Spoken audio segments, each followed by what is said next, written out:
Um dos maiores engenheiros brasileiros da época do Império foi um engenheiro militar negro formado na Escola Militar da Praia Vermelha, que deu origem ao Instituto Militar de Engenharia.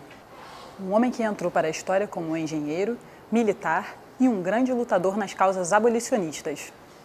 Introduziu técnicas inovadoras de engenharia no século XIX, um personagem que merece ser lembrado. Seu nome, André Rebouças, e ele fez história ao lado do irmão, também engenheiro. Túnel Rebouças, Rio de Janeiro. Muita gente que passa pelos seus 2.800 metros não sabe quem foi o Rebouças, que deu nome à obra.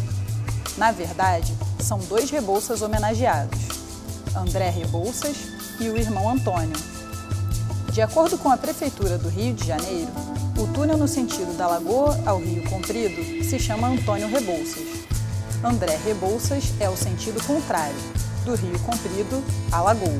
Mas quem foram eles? Para saber, temos que voltar ao tempo do Império.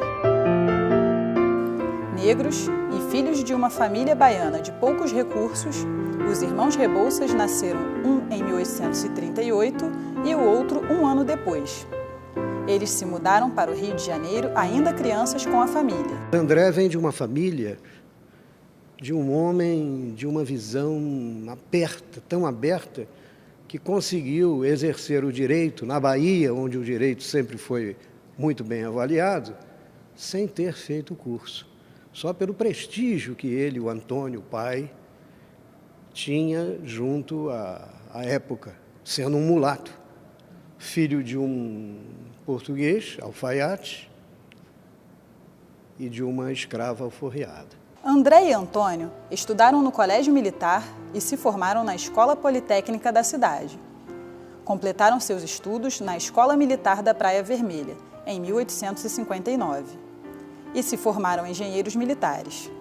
Por sinal, eles são considerados os primeiros engenheiros negros do Brasil. É fundamental para a consciência nacional, não só para a consciência negra, mas para todos os brasileiros, e em particular para as Forças Armadas, onde André e Antônio Rebouças foram um dos pioneiros na defesa do território nacional e chegando mesmo a exercer uma atividade profícua dentro das Forças Armadas, ainda com muito jovem, e quando recebeu uma das suas primeiras missões como engenheiro militar e oficial do Exército para fazer uma inspeção nas fortalezas. André serviu como engenheiro militar na Guerra do Paraguai.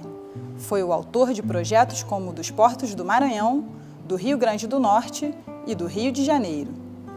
Depois, passou a desenvolver projetos com seu irmão Antônio, que foi responsável pela construção da subida da Serra do Mar, no Paraná, e das docas da Alfândega do Rio de Janeiro. Antônio foi também o idealizador da ferrovia Curitiba-Paranaguá, um dos marcos da engenharia nacional.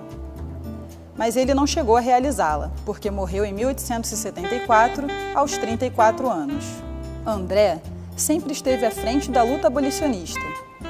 Ajudou na criação da Sociedade Brasileira contra a Escravidão ao lado de grandes nomes, como Joaquim Nabuco e José do Patrocínio, e teve intensa participação na campanha abolicionista.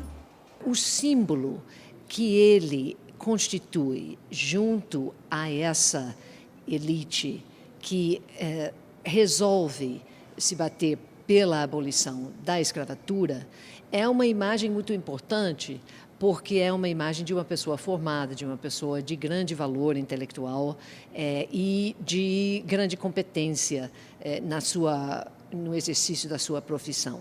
Isso é importante porque, naquela época, como hoje, reinavam os preconceitos que diziam que os negros não seriam capazes de certos tipos de conhecimentos. André Rebouças também foi membro do Clube de Engenharia, que está fazendo uma homenagem aos irmãos no espaço do museu.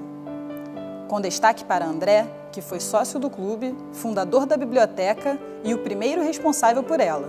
Isso em 1884. A bibliotecária atual do Clube de Engenharia, por sinal, é uma admiradora de André Rebouças. André Rebouças foi engenheiro, foi astrônomo, foi o primeiro bibliotecário, entre aspas, dessa biblioteca, ou seja, o administrador da biblioteca. Foi poeta. André Rebouças foi o máximo no Brasil do século XVIII. Ela gosta tanto de André Rebouças que está fazendo uma dissertação de mestrado sobre ele. Se ela encontrou curiosidades sobre o André... Nós temos diário dele, que está na restauração.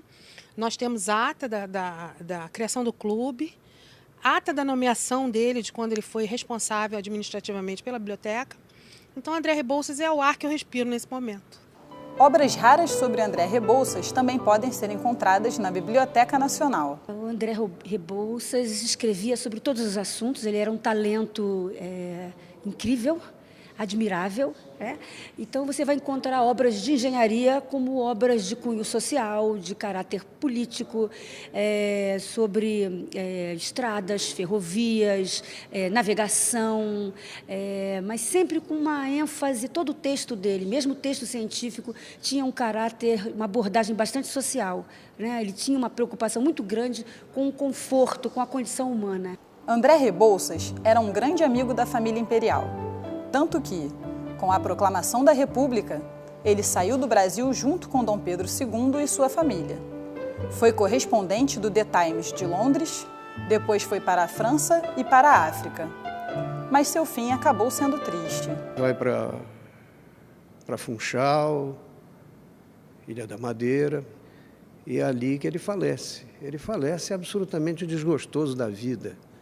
Ele se suicidou, lançando-se de um penhasco que ficava à frente do hotel onde ele residia, já com muitas dificuldades financeiras. Todas estas histórias reforçam a importância de se preservar a memória dos irmãos Rebouças e das lutas e feitos de André Rebouças.